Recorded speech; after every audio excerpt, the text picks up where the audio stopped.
네, 오후장 인기 급상승하고 있는 임금쪽에 대한 진단 두 분과 함께 이어가 보도록 하겠습니다. MHB 파트너스 김성훈 이사, 기업공시연구소 변영인 대표 자리해 주셨습니다. 안녕하세요. 네, 반갑습니다. 네, 두 분과 함께 바로 첫 번째 임금쪽부터 만나볼까요? 자, 모처럼 조선주들에 대한 동반 상승과 함께 오늘 현대중공업, 한국조선해양의 수주 소식과 맞물려서 조선주 전반적으로 오늘 함께 힘을 내주고 있습니다. 최근 굉장히 좀 답답했었고 등락을 보였던 조선주들이 모처럼 4%대 오름세를 보이는 한국조선해양 그래도 탄력을 잘 유지해주고 있는 상황인데요. 지금 조선 섹터 같은 경우에는 목표치를 초과 달성했다라는 뉴스도 전해지고 여전히 실적에 대한 기대감이 살아있음에도 불구하고 후판 가격 상승에 대한 우려라든지 그동안 여러 가지 노이제 좀 답답했었는데 김성훈 이사님, 조선주들의 무거운 분위기 속에 나온 오늘의 양봉이 좀 의미가 있을까요? 네, 물론 의미가 있죠. 지금 시장 보시게 되면은 바이오만 가고 있습니다. 그런데 글로벌리하게 본다라면은 바이오 섹터들이 미국도 그렇게 좋지 않고요. 유럽 같은 경우도 마찬가지인데 우리나라만 돈이 좀 갈 데가 없다 보니까 일단 바이오 쪽으로 머니 게임이 좀 진행이 되는 것 같습니다. 그런데 실제 펀더멘탈리 다시 말해서 숫자에 기반한 섹터를 우리가 찾아보게 된다면 조선만큼 정말 든든하고 안정적인 섹터가 없는 것 같습니다. 최근 들어서 후판 가격에 대한 노이즈 그리고 중국 업체들이 컨테이너선을 24척을 싹쓸이해 가면서 생겼던 어떤 여러 가지 걱정들이 있는데요. 역시나 지나고 나니까 그런 것들이 다 기우라고 또 보시는 게 맞을 것 같습니다. 여전히 장기 성장 사이클의 초입에 있습니다. 이번 사이클은 증설이 없죠. 그러다 보니까 증설이 없는 가늘고 긴 사이클이다라고 봐야 되는데요. 여러분들 2006년도부터 2007년까지 조선주들이 거의 10배 올라갔습니다. 그때 2006년도에 어떤 일이 있었냐면은 본격적으로 조선주들이 실적이 찍히기 시작하면서 네. 2006년도에 그 시작을 알렸고요. 2007년도부터 그동안 쌓아놓은 수주가 본격적으로 실적을 반영하면서 2007년에만 거의 4배 이상 올라가는 그런 기염을 토했습니다. 올해 같은 경우가 2006년이라고 봐야 될 것 같고요. 내년이 2007년, 즉 본격적인 주가였던 강한 상승세는 올해보다는 내년이 더 기대가 되는 그런 상황이다라고 보셔도 될 것 같습니다. 자, 여기에 대해서 이제 올해는 또 새로운 이슈가 등장했죠. 바로 미 해군 MRO 사업에 대한 부분들입니다. 연평균 20조 원 정도의 어떤 수주를 기대를 해볼 수 있기 때문에 조선에 대해서는 HD 현대중공업을 탑픽으로 보시고 그의 어떤 하나 엔진이라든가 그런 기자재 업체들도 같이 관심을 가지셔도 좋을 것 같습니다. 3분기 실적도 괜찮은가요? 3분기 실적도 노이즈는 없다라고 보여지고 있고요. 자, 중요한 건 2분기에 어닝 서프라이즈가 나면서 한번 계단식 상승을 했고요. 네. 3분기 실적도 당연히 YO에 대해서는 상당히 좋으실 거로 예상하고 있고요. 특별히 노이즈는 없다라고 보고 있습니다. 네, 그렇기 때문에 주춤할 때마다 조선주들은 현대중공업을 중심으로 해서 관심이 유효한 만큼 눌릴 때 관심을 지속적으로 갖자 3분기 실적 기대도 유효하다라는 분석 주셨습니다. 조선 섹터 항상 실적 시즌 또 주목도가 높아지는 만큼 같이 지켜보도록 하겠습니다. 자, 이어서 다음 임금종도 만나볼까요? 갈 곳 잃은 자금들 결국에는 제약바이오다라는 말씀을 주셨는데요. 오늘 유한양액 알테오젠뿐만이 아니라 SK바이오팜도 또 신고가를 경신을 하고 있습니다. 오늘의 임금종, 엑스코프리의 저력을 보여주고 있는 SK바이오팜 살펴보도록 하죠. 여기도 실적 시즌이 다가오면 항상 또 부각을 받는 종목이기도 하죠. 실적으로 항상 보여줬으니까. SK바이오팜 근데 어느덧 신고가까지 왔다는 건 그 기대감을 어느 정도 반영한 자리일까요? 아니면 더 상박을 열 수 있을까요? 우선 실적에 관련된 기대치들이 좀 계속해서 좀 상향되고 있는 긍정적인 흐름들을 좀 주목을 해봐야 될 것 같은데 1분기에 이어서 2분기 그리고 3분기까지 영업이익 흑자 전환이 좀 유력한 그런 상황이고 시장의 증권사 최근의 리포트들을 좀 종합해 봤을 때에 대한 실적 추정치도 소폭 좀 상향되고 있는 흐름들을 좀 주목해 본다면 매출액이 지난해 대비해서는 48%가 좀 증가됐는데 지난 2분기 대비해서도 소폭 좀 상승하는 기조가 좀 유지되지 않을까라 좀 보고 있습니다.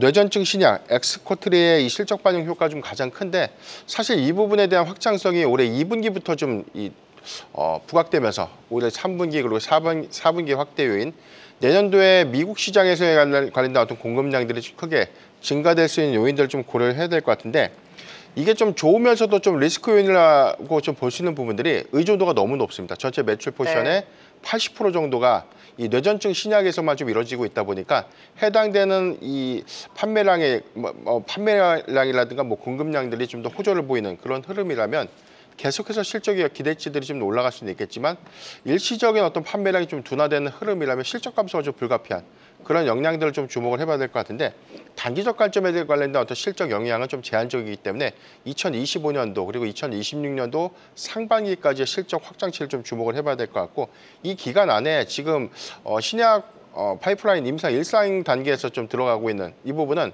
아직 그 공백기라든가 뭐 향후에 어떤 시판 허가라는 어떤 단계는 굉장히 좀 오랜 기간 좀 소요가 좀 될 수 있는 부분도 있지만 그럼에도 불구하고 기대 요인들 내지는 뭐 중장기 모멘텀들을 좀 유효하지 않을까라는 관점에서 저는 오히려 좀 조정시 매수 관점으로는 네. 계속해서 좀 관심을 가질 수 있는 구간이 아닌가라고 좀 판단해봤습니다. 네, SK바이오팜 여전히 신고가 행진에 대한 기대감이 높다. 따라서 눌림을 줬을 때는 실적을 기대하면서 매수에 대한 관점 유효하다. 매수 버튼 또 눌러주셨습니다. 네, 조금 전 효성화학 속보와 함께 VR까지 발동되면서 무려 25%의 급등을 보이고 있습니다.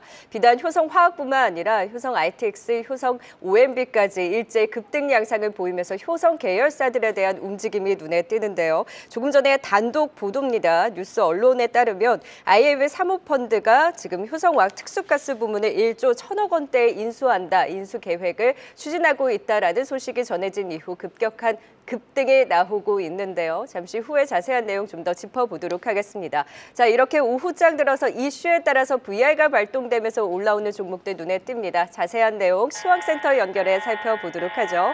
범희정 캐스터 어떤 종목에서 또 사이렌 울리고 있을까요?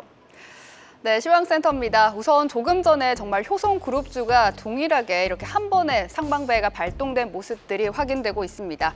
IAM 사모펀드와 스틱 인베스트먼트가 특수 사업 가스 사업부를 1조 1,000억 원대에 인수한다는 소식이 들렸는데요.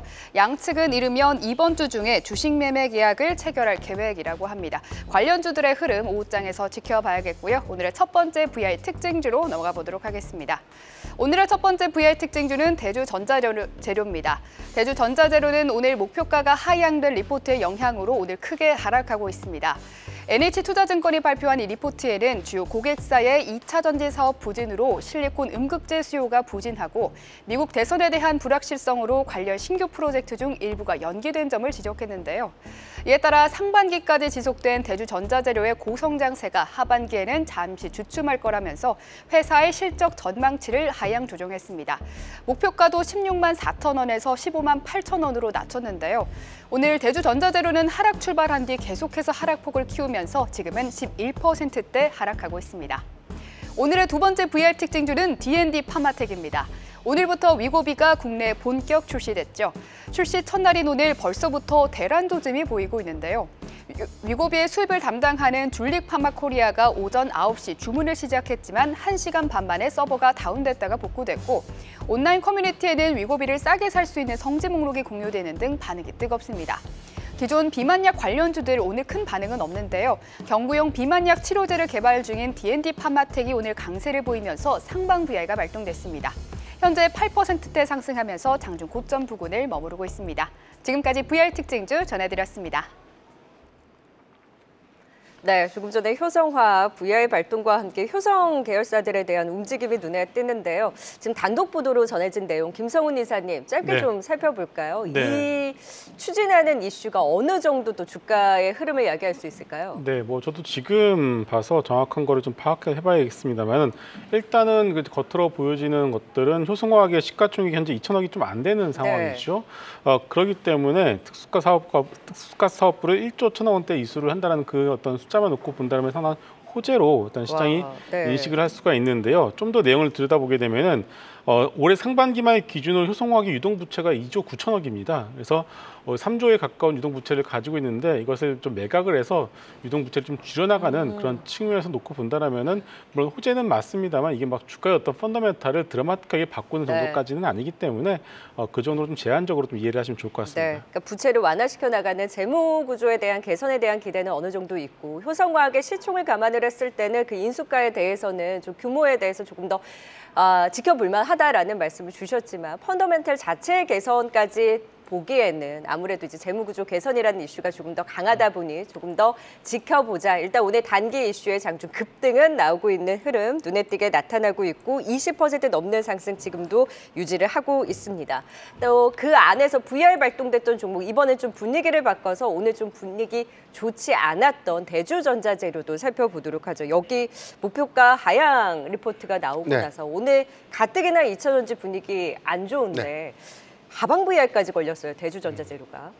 일단은 이런 영향들은 조금 더 면밀하게 좀 살펴볼 필요가 있는데 해당되는 리포트와 최근에 나온 증권사 리포트를 전체적으로 좀 종합해 본다면 오늘 나왔던 내용들이 대체적으로 실리콘 음곡재 프로젝트 지연에 따라서 3분기 실적의 일시적인 피크가 4분기까지 좀 이어질 수 있다는 우려감인데 사실 이런 부분들은 전체적인 어떤 가동률이라든가 올해 연말까지에 관련된 캐파들을 좀 전혀 고려하지 못했다라고 좀 개인적으로 판단해 봅니다.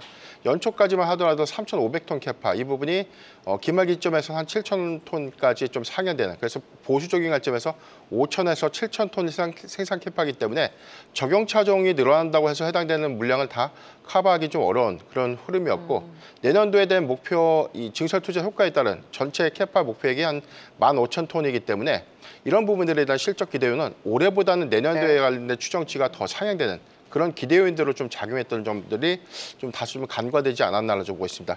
실적 측면에서 보면 3분기 실적의 경우에는 시장의 이 예상 컨센서스를 좀 소폭 상회하거나 대체적으로 좀 부합할 것이다라고 좀 판단해 보는데 이 기저효과가 2분기에서 3분기까지 넘어가는 그 부분이 얼마만큼에 대한 감소 요인이 있었는가라는 부분들은 3분기 확정 실적을 좀 더 면밀하게 좀 주시할 필요가 있다라고 보고 있고 다만 4분기부터 EV3 그리고 스텔란티스 양 공급량들이 좀 더 증가되는 부분들인데 스텔란티스 양을 좀 논외로 하더라도 EV3에 관련된 공급량들이 여기에 더해서 뭐 캐스퍼 EV 라인까지 관련된 공급량들을 조금 더 추정해 보면 4분기 초 내지는 2025년도 1분기 실적 기대 효과들을 더 확장시키지 않을까 좀 보고 있습니다.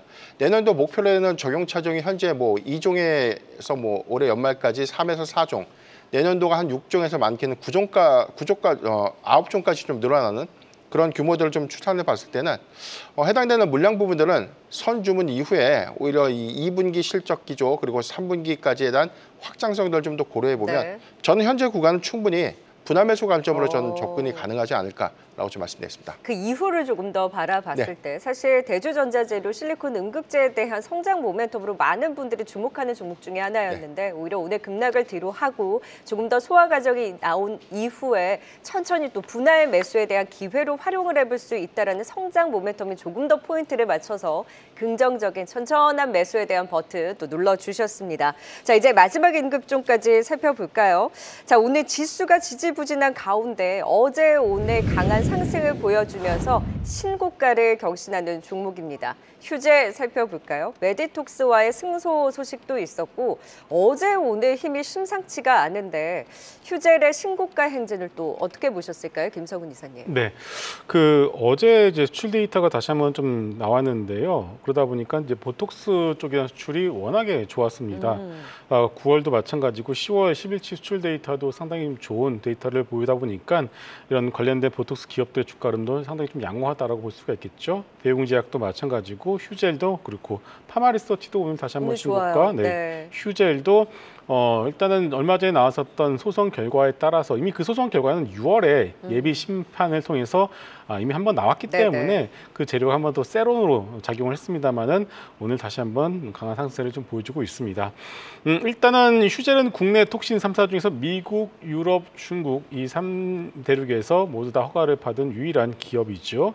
여기에 대해서 이제 근본 ITC 판결로 인해서 소송 리스크는 휴젤도 없어졌고요. 그리고 메톡스도 이제는 사라졌다라고 보는 게 맞을 것 같습니다. 여기서 미국 쪽에 레티브라는 신제품 지출을 통해서 이제 업사이드가 좀 더 우리가 열어줄 수 있다라고 본다라면은 주가의 어떤 상승 흐름은 혼자 가는 것이 아니라 대웅제약과 휴젤, 메톡스, 파마리서치가 같이 손에 손잡고 가는 흐름이라면은 이 섹터에 대해서는 크게 의심을 가질 필요는 없다라고 보고 있고요. 다만 저는 휴젤을 보면서 이 오젬픽 페이스라는 말씀들 하시는 분들이 있더라고요. 오젬픽 페이스가 뭐예요? 네, 이 뭐 오젬피라는 이제 비만 치료제가 있죠. 네네. 이것을 맞게 되면 너무 살이 잘 빠져서 얼굴에 주름이 막 늘어나서 그래요. 이게 뭐 효과가 있다, 이게 잘 될 것이다. 부작용이 좀 늙어 보이는. 네, 거죠. 뭐 그런데 그건 좀 너무 기우라고 생각합니다. 진짜 그 정도로 살이 잘 빠지면은 무조건 맞아야 되죠. 그런데 그래서 일단 뭐 오진픽 페이스는 좀 오버라고 좀 말씀을 드리고 싶고요. 일단 보톡스에 대해 좀 더 여러분들이 초점을 맞추시는 게 좋을 것 같습니다. 그러니까 비만약을 복용을 하게 된다면 살이 너무 잘 빠져서 피부 처짐 때문에 이런 휴젤 같은 미용 관련주들이 수혜를 볼 수 있다는 얘기가 있기는 하나 그것까지는 너무 이제 앞선 얘기이고 무엇보다 수출 데이터가 워낙 잘 나오고 있다고 하니 최근에 휴젤에 또 매수세가 붙는 것 같습니다. 휴젤을 비롯한 뭐 보톡스 전반, 뭐 파마 리서치까지 미용 관련주들의 관심은 유효하다라는 의견 주신 만큼 추가 상승 여력 기대해 보도록 하겠습니다. 네, 두 분과 함께 임급종 살펴봤습니다. 지금까지 김성훈 이사 그리고 변영인 대표였습니다. 고맙습니다.